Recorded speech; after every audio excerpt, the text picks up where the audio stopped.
BJP, BJP চাই দিদি, মোদি চাই দিদিকে, দিদি চাই মোদিকে।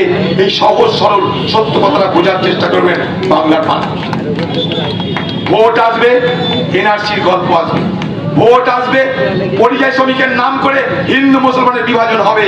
তিনি ভারতবর্ষের পার্লামেন্টে বাংলাদেশি অনুপ্রবেশকারীদের ভোট দেওয়ার অধিকার কেড়ে নিতে হবে বলে আন্দোলন করেছিলেন, মনে রাখবেন। এই দিদি, এই মমতা ব্যানার্জি পার্লামেন্টের মধ্যে আন্দোলন করেছে বাংলাদেশের অনুপ্রবেশকারীদের বিরুদ্ধে। তাই সেদিন যখন 2003 সালে অটল বিহারী বাজপেয়ী সরকার এনআরসিকে অন্তর্ভুক্ত করে নাগরিক আইনে, তখন বাংলার মুখ্যমন্ত্রী চুপ করেছিলেন। সেদিন যিনি রেলমন্ত্রী ছিলেন, সেদিন পার্লামেন্টে কে বিরোধিতা করেছিল জানেন? সেদিন পার্লামেন্টে বিরোধিতা করেছিল রাজ্যসভায়। আজকে তিনি নেই, ভারতবর্ষের প্রাক্তন প্রধানমন্ত্রী ডক্টর মনমোহন সিং, মনে রাখবে। মমতা বন্দ্যোপাধ্যায় একজন পলিটিক্যাল অ্যাক্টিভিস্ট। কোনো রাজনৈতিক কর্মী বাড়িতে চুপ করে বসে থাকতে পারেন না। তো 26-এর পর অনেক সময় পাবেন উনি জানেন যে ওনার সরকারের বিসর্জন অনিবার্য। তো সে সময় তো ওনাকে আর রাজ্য চালাতে হবে না। তো সে সময় উনি সেই কাজে মন দেবেন, দলকে সর্বভারতীয় করবার জন্য সারা ভারতবর্ষে ঘুরবেন। ঠিকই বলছেন উনি।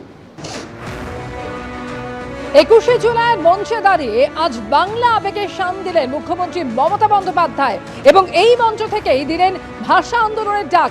মমতা বন্দ্যোপাধ্যায় তিনি ঘোষণা করলেন যে 27শে জুলাই থেকে শুরু হবে ভাষা আন্দোলন এবং একই সঙ্গে স্লোগানও বেঁধে দিলেন তিনি। মমতা বন্দ্যোপাধ্যায় বললেন, বাংলা ভাষার উপর সন্ত্রাস আমরা মেনে নেব না, জব্দ হবে, স্তব্ধ হবে, এটাই আমাদের স্লোগান। 27শে জুলাই থেকে ভাষা আন্দোলনের ডাক দিলেন মমতা বন্দ্যোপাধ্যায়।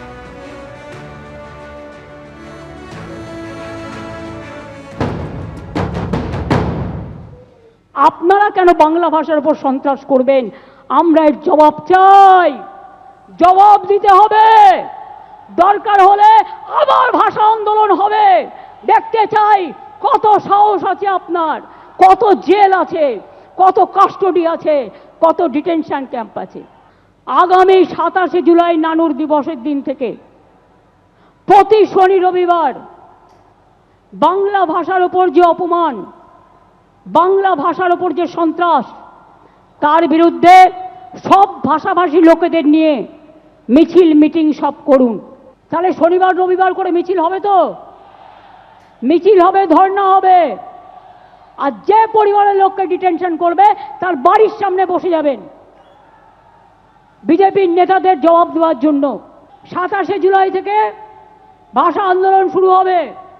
আর তারপরে স্টেট ওয়াইজে যে প্রোগ্রামগুলো হবে সেগুলো আমরা পরে আপনাদের অফিসিয়ালি পাঠিয়ে দেবো। গণতন্ত্র যেমন 21শে জুলাই প্রাণ দিয়ে আমরা বাঁচিয়েছি, মা মাটি মানুষকে সম্মান দিয়ে বাঁচিয়েছি, তেমনি মনে রাখবেন বাংলা ভাষার উপর সন্ত্রাস আমরা মেনে নেব না, পায়ে পড়লেও মেনে নেব না। আমাদের শপথ হলো ভাষা রক্ষার শপথ, জীবন দিতে রাজি আছি, ভাষার ওপর সন্ত্রাস মানব না। মুখ্যমন্ত্রী করতেই পারেন ভাষা আন্দোলন, মুখ্যমন্ত্রী বলতেই পারেন যে আমার রবীন্দ্রনাথকে মানি না।